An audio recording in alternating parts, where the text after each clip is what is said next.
have so much seaming to do. Now shape the toe from underneath with a curved smooth tool. Going to indent both sides of the base of the toe and round it.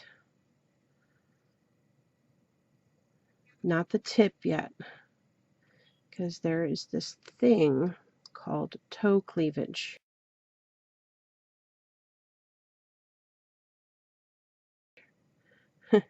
Where the toe actually bends over, and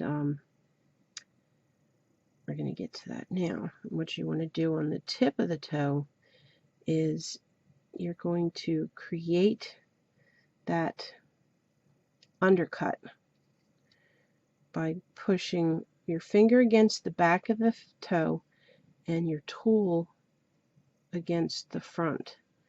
And you're going to create a little ball shape on the end of the toe.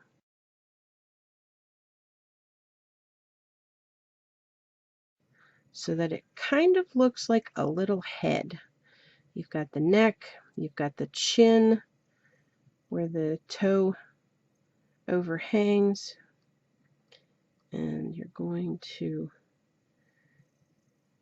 make sure as you're going that you're not crushing the opposite side of the foot, and that you are not squishing the toes together.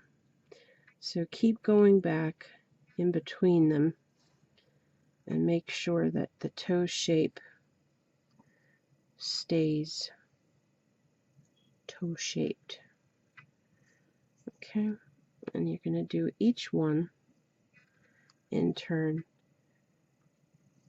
The big toe is the same. The toe cleavage on the big toe is a little less.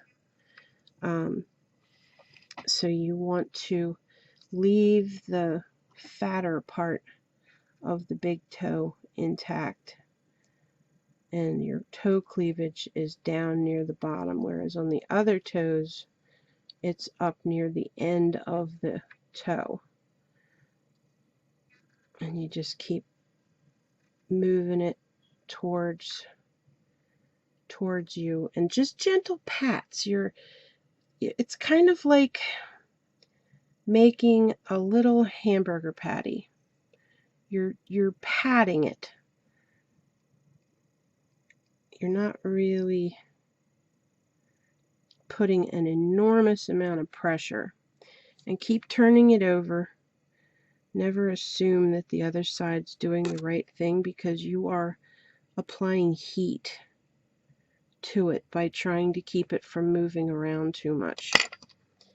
And if you get a weird crease, you can roll it, and that will help make the crease go away. The creases are usually because you cut the side of the foot to create, or the side of the toe rather, to create the toe shape in the first place. So you're going to keep going back and forth until you have the toes, till you have the toes shaped generally the way you want them. And you're not going to leave them splayed out like this.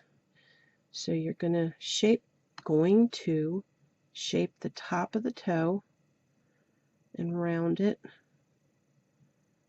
Shape the top of the toe and round it. And you do this pretty much just by moving the tool and brushing the sides and bringing that clay up towards the foot. Okay. The little toe is always a little shorter and a little stumpier, and it also, like the big toe, has less toe cleavage. Toe cleavage meaning the space here, the space here that represents the neck. You know how I said it kind of looks like a little head, little faceless head? The neck is longer on these toes, the 3 in the middle, than on the little toe and on the big toe. Sorry, the lighting in here is off today. Alright. So again, I'm going to roll up the toe. I want to get that shape going. Bring the toe towards me, because the toe is going to angle down towards the ground when it's flat.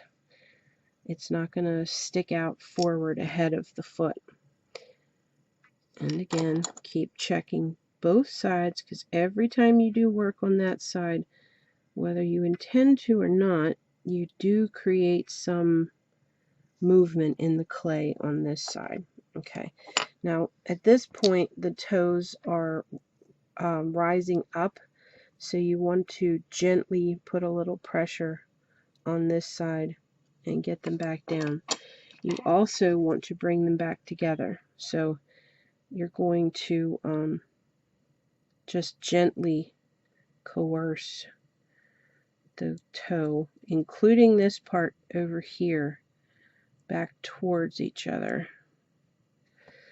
And on the side here is a pretty good indent on the side of this little toe.